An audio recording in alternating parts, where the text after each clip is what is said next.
بسم الله الرحمن الرحيم. ياسين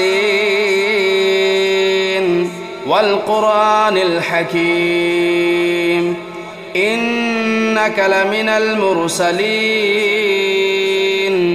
على صراط مستقيم تنزيل العزيز الرحيم لتنذر قوما ما أنذر آباؤهم فهم غافلون لقد حق القول على أكثرهم فهم لا يؤمنون إنا جعلنا في أعناقهم أغلالا فهي إلى الأذقان فهم مقمحون وجعلنا من بين أيديهم سدا ومن خلفهم سدا فأغشيناهم فهم لا يبصرون وسواء عليهم أنذرتهم أم لم تنذرهم لا يؤمنون إنما تنذر من اتبع الذكر وخشي الرحمن بالغيب فبشره بمغفرة وأجر كريم إنا نحن نحيي الموتى ونكتب ما قدموا وآثارهم وكل شيء أحصيناه في إمام مبين واضرب لهم مثلا أصحاب القرية إذ جاءها المرسلون إذ أرسلنا إليهم اثنين فكذبوهما فعززنا بثالث فقالوا إنا إليكم مرسلون قالوا ما أنتم إلا بشر مثلنا وما أنزل الرحمن من شيء إن أنتم إلا تكذبون قالوا ربنا يعلم إنا إليكم لمرسلون وما علينا إلا البلاغ المبين قالوا إنا تطيرنا بكم لئن لم تنتهوا لنرجمنكم وليمسنكم منا عذاب أليم قالوا طائركم معكم أئن ذكرتم بل أنتم قوم مسرفون وجاء من أقصى المدينة رجل يسعى قال يا قوم اتبعوا المرسلين اتبعوا من لا يسألكم أجرا وهم مهتدون وما لي لا أعبد الذي فطرني وإليه ترجعون أتخذوا من دونه آلهة إن يردني الرحمن بضر لا تغن عني شفاعتهم شيئا ولا ينقذون إني إذا لفي ضلال مبين إني آمنت بربكم فاسمعون قيل ادخل الجنة قال يا ليت قومي يعلمون بما غفر لي ربي وجعلني من المكرمين وما أنزلنا على قومه من بعده من جود من السماء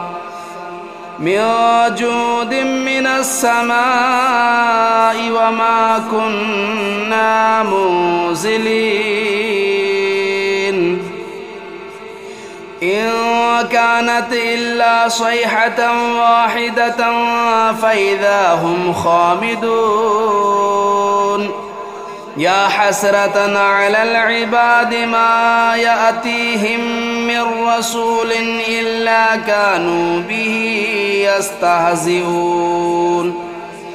ألم يروا كم أهلكنا قبلهم من القرون أنهم إليهم لا يرجعون وإن كل لما جميع لدينا محضرون وآية لهم الأرض الميتة أحييناها وأخرجنا منها حبا فمنه يأكلون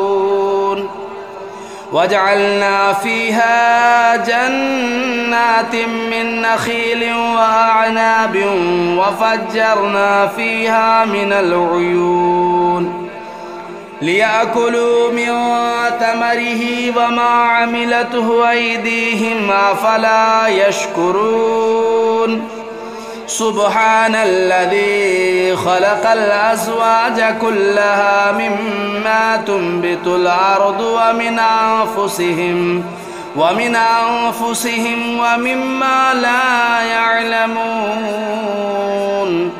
وآية لهم الليل نسلخ منه النهار فإذا هم مظلمون والشمس تجري لمستقر لها ذلك تقدير العزيز العليم والقمر قدرناه منازل حتى عاد كالعرجون القديم لا الشمس ينبغي لها أن تدرك القمر ولا الليل سابق النهار وكل في فلك يسبحون وآية لهم أنا حملنا ذريتهم في الفلك المشحون وخلقنا لهم من مثله ما يركبون وإن نشأ نغرقهم فلا صريخ لهم ولا هم ينقذون إلا رحمة منا ومتاعا إلى حين وإذا قيل لهم اتقوا ما بين أيديكم وما خلفكم لعلكم ترحمون وما تأتيهم من آية من آيات ربهم إلا كانوا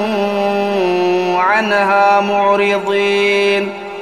وإذا قيل لهم أنفقوا مما رزقكم الله قال الذين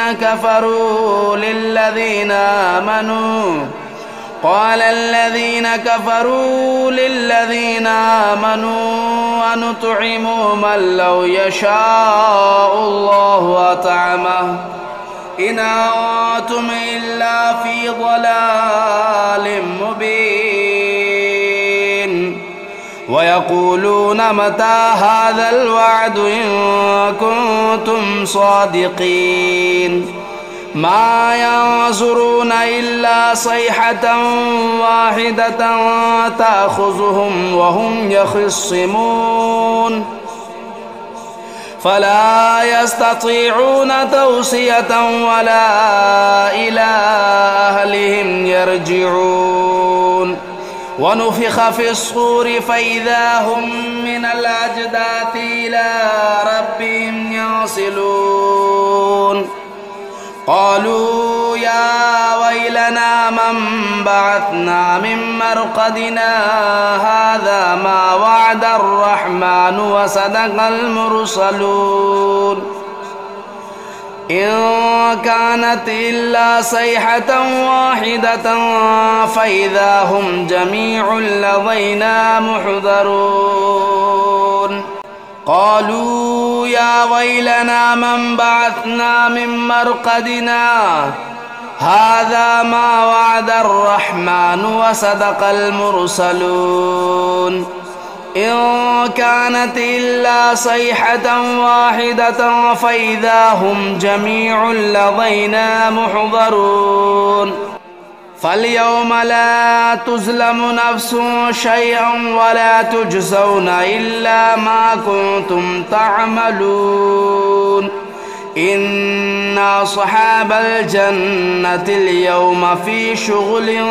فاكهون هم وأزواجهم في ظلال على الأرائك متكئون لهم فيها فاكهة ولهم ما يدعون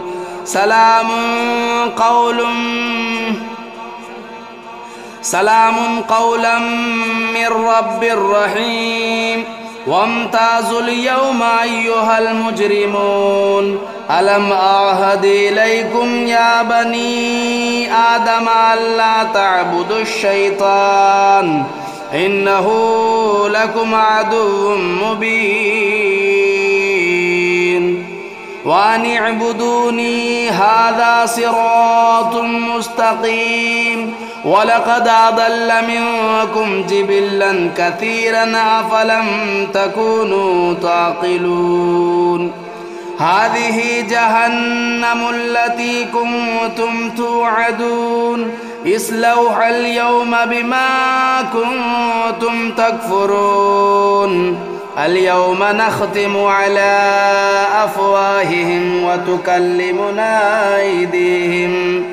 وتكلمنا أيديهم وتشهد أرجلهم بما كانوا يكسبون ولو نشاء لطمسنا على أعينهم فاستبقوا الصراط فأنى يبصرون ولو نشاء لمسخناهم على مكانتهم فما استطاعوا مضيا ولا يرجعون ومن نعمره ننكسه في الخلق أفلا يعقلون وما علمناه الشعر وما ينبغي له إن هو إلا ذكر وقرآن مبين لينذر من كان حيا ويحق القول على الكافرين أولم يروا أنا خلقنا لهم مما عملت أيدينا أنعاما فهم لا مالكون وذللناها لهم فمنها ركوبهم ومنها يأكلون ولهم فيها منافع ومشارب أفلا يشكرون واتخذوا من دون الله آلهة لعلهم ينصرون لا يستطيعون نصرهم وهم لهم جند محضرون فلا يحزنك قولهم إنا نعلم ما يسرون وما يعلنون أولم ير الإنسان أنا خلقناه من نطفة فإذا هو خصيم مبين وضرب لنا مثلا ونسي خلقه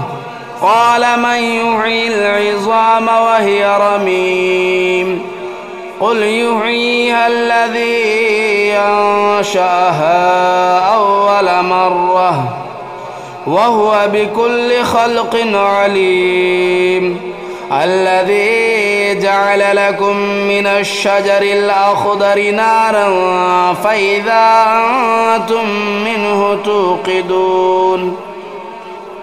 أوليس الذي خلق السماوات والأرض بقادر على أن يخلق مثلهم بلى وهو الخلاق العليم إنما أمره إذا أراد شيئا أن يقول له كن فيكون. فسبحان الذي بيده ملكوت كل شيء وإليه ترجعون. بسم الله الرحمن الرحيم. الرحمن علم القرآن، خلق الإنسان علمه البيان. الشمس والقمر بحسبان والنجم والشجر يسجدان. والسماء رفعها ووضع الميزان ألا تطغوا في الميزان وأقيموا الوزن بالقسط ولا تخسروا الميزان. والأرض وضعها للأنام فيها فاكهة والنخل ذات الأكمام والحب ذو العصف والريحان. فبأي آلاء ربكما تكذبان؟ خلق الإنسان من صلصال كالفخار وخلق الجان من مارج من نار. فبأي آلاء ربكما تكذبان؟ رب المشرقين ورب المغربين. فبأي آلاء ربكما تكذبان؟ مرج البحرين يلتقيان بينهما برزخ لا يبغيان. فبأي آلاء ربكما تكذبان؟ يخرج منهما اللؤلؤ والمرجان. فبأي آلاء ربكما تكذبان؟ وله الجوار المنشآت في البحر كالأعلام. فبأي آلاء ربكما تكذبان؟ كل من عليها فان ويبقى وجه ربك ذو الجلال والإكرام. فبأي آلاء ربكما تكذبان؟ يسأله من في السماوات والأرض كل يوم هو في شأن. فبأي آلاء ربكما تكذبان؟ سنفرغ لكم أيها الثقلان. فبأي آلاء ربكما تكذبان؟ يا معشر الجن والإنس إن استطعتم أن تنفذوا من أقطار السماوات والأرض فانفذوا لا تنفذون إلا بسلطان. فبأي آلاء ربكما تكذبان؟ يرسل عليكما شواظ من نار ونحاس فلا تنتصران. فبأي آلاء ربكما تكذبان؟ فإذا انشقت السماء فكانت وردة كالدهان. فبأي آلاء ربكما تكذبان؟ فيومئذ لا يسأل عن ذنبه إنس ولا جان. فبأي آلاء ربكما تكذبان؟ يعرف المجرمون بسيماهم فيؤخذوا بالنواصي والأقدام. فبأي آلاء ربكما تكذبان؟ هذه جهنم التي يكذب بها المجرمون يطوفون بينها وبين حميم آن فبأي آلاء ربكما تكذبان ولمن خاف مقام ربه جنتان فبأي آلاء ربكما تكذبان ذواتا أفنان فبأي آلاء ربكما تكذبان فيهما عينان تجريان فبأي آلاء ربكما تكذبان فيهما من كل فاكهة زوجان فبأي آلاء ربكما تكذبان متكئين على فرش بطائنها من استبرق وجنى الجنتين دان فبأي آلاء ربكما تكذبان فيهن قاصرات الطرف لم يطمثهن إنس قبلهم ولا جان فبأي آلاء ربكما تكذبان كأنهن الياقوت والمرجان فبأي آلاء ربكما تكذبان هل جزاء الإحسان إلا الإحسان فبأي آلاء ربكما تكذبان ومن دونهما جنتان فبأي آلاء ربكما تكذبان مدهامتان فبأي آلاء ربكما تكذبان فيهما عينان نداختان فبأي آلاء ربكما تكذبان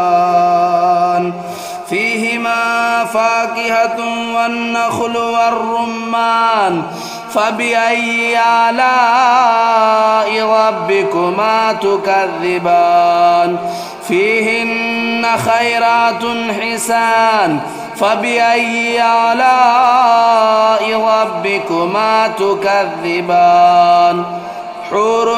مقصورات في الخيام فبأي آلاء ربكما تكذبان لم يطمثهن إنس قبلهم ولا جان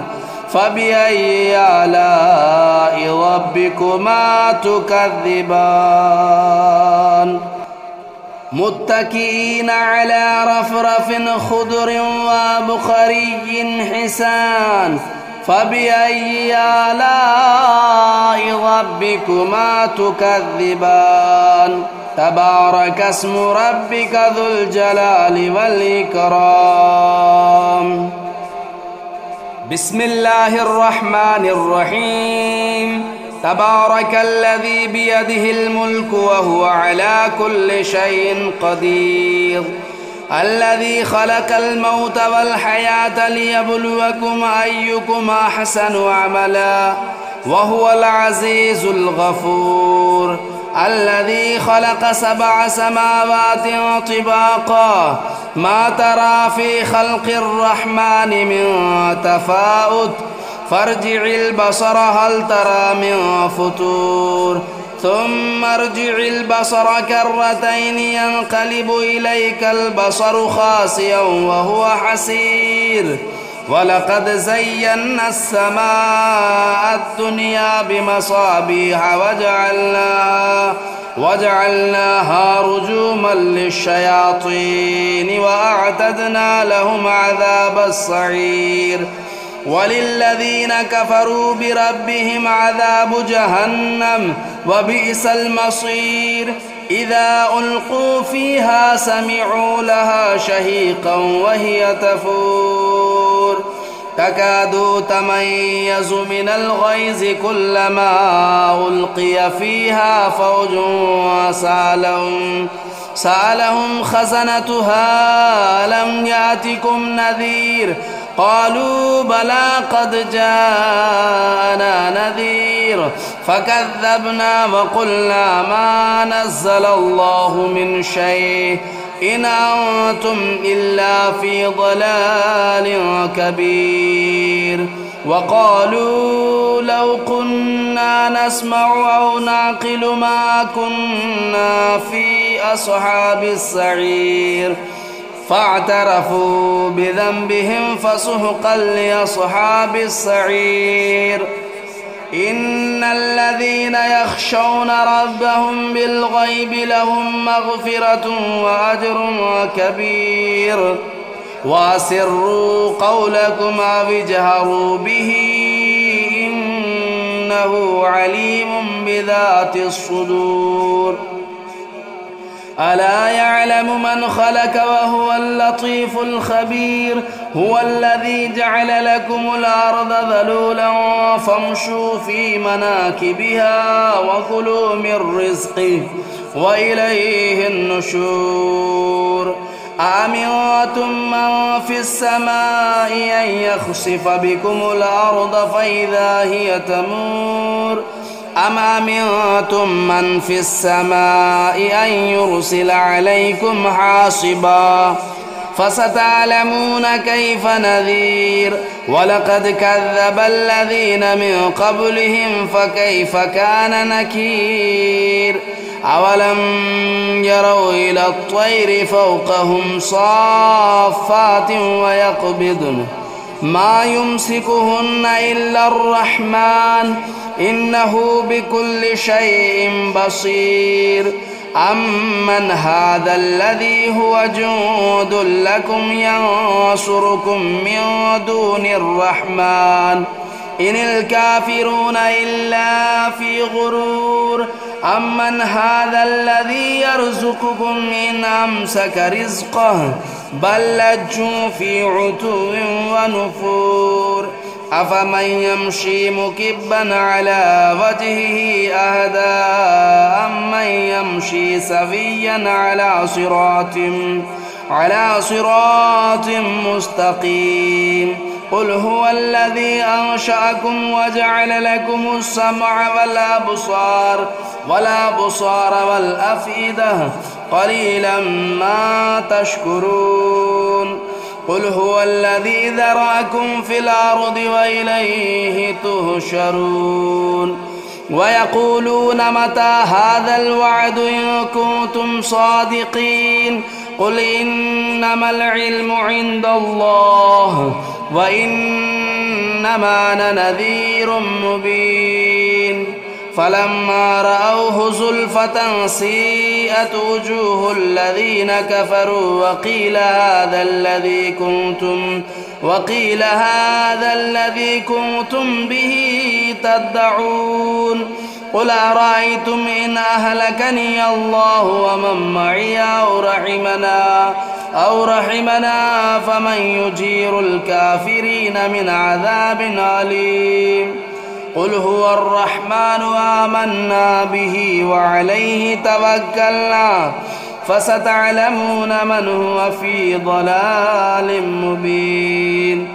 قل أرأيتم إن أصبح ماؤكم غورا فمن يأتيكم بماء معين